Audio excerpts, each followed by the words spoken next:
Bonjour à tous. Ciel mitigé aujourd'hui dans la région, ça va durer comme ça jusqu'à jeudi. Mais vendredi, on attend un grand soleil et le week-end devrait être agréable avec de belles éclaircies. Un point plus complet sur votre météo en fin d'édition. La réforme de l'apprentissage, le deuxième gros chantier social du gouvernement après le Code du travail. Vendredi dernier, le Premier ministre a dévoilé de nouvelles mesures, des mesures prises dans le but d'attirer davantage de jeunes vers l'apprentissage. Par exemple, la rémunération des jeunes entre 16 et 20 ans va augmenter de 30 euros net par mois. Autre mesure, la limite d'âge pour intégrer les centres de formation ne sera plus de 26 ans mais 30 ans. Une aide de 500 euros pour passer le permis de conduire sera également apportée aux apprentis. Nous avons rencontré le président de la Chambre des métiers de l'artisanat des Hauts-de-France à ce sujet. Je vous propose de l'écouter. Il était indispensable de faire comprendre aux jeunes et à leurs familles que l'apprentissage était une filière de réussite. Et donc le gouvernement, au-delà de la communication qui va être faite, a mis en place des mesures très concrètes, comme l'obtention d'une prime de 500 euros pour les jeunes mineurs pour passer le permis de conduire, comme le fait que l'orientation au collège et au lycée va donner des informations très précises sur les métiers, comme le fait que les jeunes bénéficieront, comme les étudiants, avec leur carte d'apprenti, de l'hébergement, de la restauration, de l'aspect à la culture, de la possibilité de faire une partie de leur parcours à l'étranger, avec un parcours Erasmus, donc tous des éléments qui devraient permettre aux plus jeunes de comprendre que l'apprentissage est utile pour eux et efficace dans leur recherche d'un emploi. Attention aux faux démarcheurs qui se présentent comme agents de la société Enedis, société qui gère le réseau d'électricité en France. À Waterloo, Patrick Donte et sa femme ainsi que 200 autres foyers ont été escroqués au mois de janvier. Les démarcheurs ont frappé à leur porte, leur ont demandé de consulter leur compteur de gaz et d'électricité, ce qu'ils ont refusé. Les faux agents ont alors demandé un numéro de téléphone pour prévoir une intervention dans le but de remplacer le compteur. Quelques jours plus tard, le couple reçoit une résiliation de leur contrat avec Engie, fournisseur de gaz et d'électricité. La famille Donte a alors réalisé qu'avec leur simple numéro de téléphone, les faux agents ont résilié leur contrat avec Engie pour leur ouvrir un nouveau contrat chez Eni, un fournisseur d'énergie italien. Les fraudeurs ont pu effectuer ces démarches auprès d'Engie en se faisant passer pour un membre de la famille. Ils ont réussi à se procurer des documents personnels de Patrick Donte. Aujourd'hui, cet habitant de Waterloo est furieux et veut alerter la population. Je vous propose de l'écouter. Mon épouse n'a pas donné de copie. Mon épouse n'a pas fait rentrer pour des compteurs.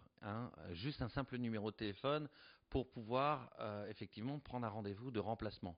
Ne rien donner du tout. Ni de téléphone, ne pas les laisser rentrer. De toute façon, les sociétés qui sont propriétaires de ces réseaux comme Enedis ou GRDF vous envoient un document et même si le document vous avez toujours la possibilité de les rappeler pour voir si effectivement le document vient de chez eux. Mais ne rien donner parce qu'avec un simple numéro de téléphone, on arrive à vous sortir des duplicata de factures chez les autres fournisseurs et vous ouvrez des contrats à votre insu.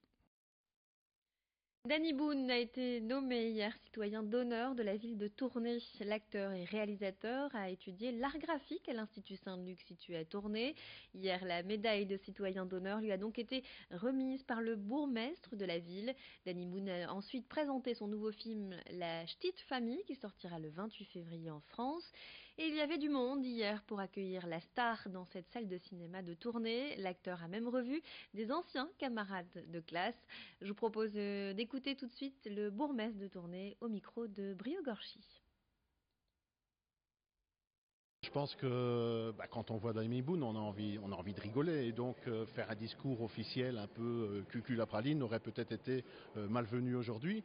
Et comme il m'arrive de faire aussi, de parler aussi en ch'ti, j'ai donné quelques discours en ch'ti pour le titiller un peu, mais gentiment bien entendu.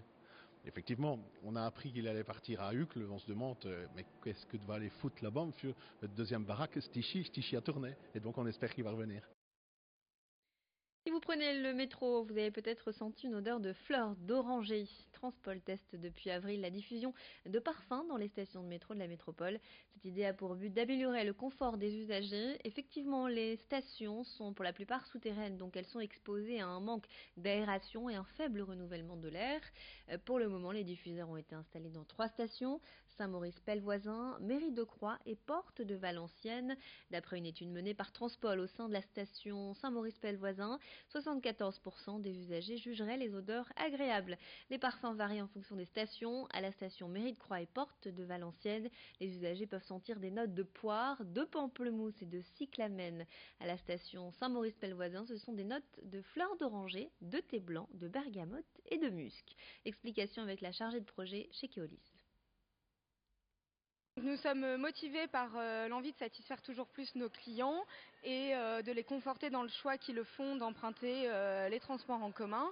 À ce titre, nous souhaitons améliorer leurs conditions d'attente au sein des stations de métro.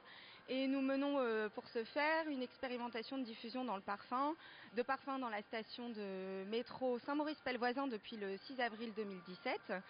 Il s'avère que dans cette première station, nous avons mené une enquête qui a prouvé que les clients étaient 74% à juger l'odeur de la station agréable depuis la mise en service des diffuseurs. Et à présent, on va parler d'un produit original venu tout droit d'Australie. Deux jeunes nordistes, Maxime Wolf et Romain Sauret, ont créé leur marque de cidre à base de pommes et de poires. Jusqu'ici, le produit semble plutôt classique. En fait, la grande originalité, c'est la façon dont il est servi. En plus de le retrouver en bouteille, vous pouvez déguster ce cidre en pression dans 15 bars de la métropole lilloise. Cette idée leur vient donc d'Australie. Ils ont découvert le cidre en pression lors d'un voyage qu'ils ont effectué là-bas. Le cidre appelé Moret contient 5% d'alcool. Explication sur cette nouveauté au micro d'Alexis Tessier. Puisque comme nous on crée le produit, quelque chose qui n'existait pas, le cidre en pression, c'est nous qui avons été faire toutes les démarches pour aller voir les bars et leur dire on a un nouveau concept, un cidre en pression qui va vous plaire. La première idée c'est de dire ouais du cidre, non ça reste la crêperie Gaët, ça va pas aller. Donc on a dû convaincre les bars avec des événements gratuits, des soirées, des fûts qu'on aura mis à disposition. Et puis après quand ça réussit dans un bar, que la presse en parle un peu, l'effet boule de neige marche beaucoup. Et là au bout d'un an on a eu des retours, avant on allait voir les bars et au bout d'un an maintenant on a certains bars qui viennent nous voir pour nous dire ouais j'aimerais bien tester votre produit. Et vu qu'il reste dans les bars parce que les clients sont assez fidèles, bah, ça commence à se répercuter de plus en plus. Voilà, c'est la fin de notre édition. Tout de suite, un point sur votre météo. Restez avec nous.